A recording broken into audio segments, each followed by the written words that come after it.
بدقسمتي زمونږ دا ده چې کو تاسو وګورئ نو پښتو یو ډېره زیاته قدیمي ژبه ده. دا زمونږ حقیقت دی چې دا زمونږ مورنۍ ژبه ده.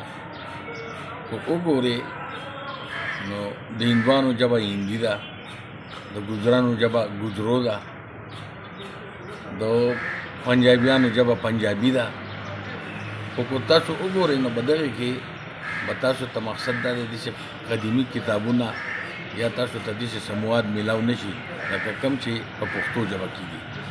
پښتو ژبه یو ډېره قدیمي او ډېره خوږه او ډېره پخوانۍ ژبه ده چې په دې کې ډېر غټ غټ شاعران پاتې شوي دي، ډېر غټ غټ دانا کسان پاتې شوي دي.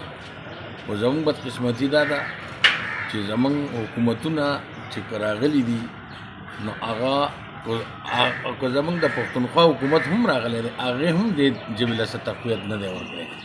د دغې د وجې موږ بې ژبې پاتې شوي یو. حالن کې زه به تاسو ته یو مثال درکړم. موزیتینګ چې کله د چینا نه لاړ امریکې ته، هلته کې هغه د تقریر موقع ورکړه، نو موزیتینګ په چینا کې خپل تقریر شروع کړو.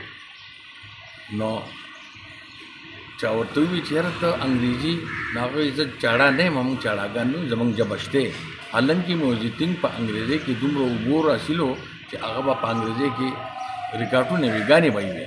خو نه، چې هلته لاړ وایي ما د ځان سره خپل ترجمان راوستی دی، او که تاسو له چینا نه لرئ ځان له ترجمان ونیسئ. نو دا د هغه د خپلې ژبې سره هغه محبت د هغو د قومیت پکې و.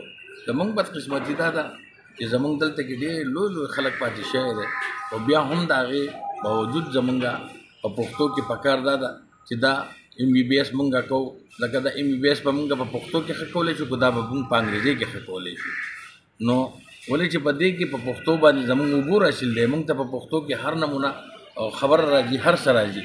خو د هغې د وجې زموږ مشران چې وو جو هغه هم مقصد دا دی چې هغو داسې خاص په دې باندې څه داسې ایکشن یا څه دغه نه دی اخیستی. د دې د وجې موږ به ووایو چې چاړهګان پاتې شو.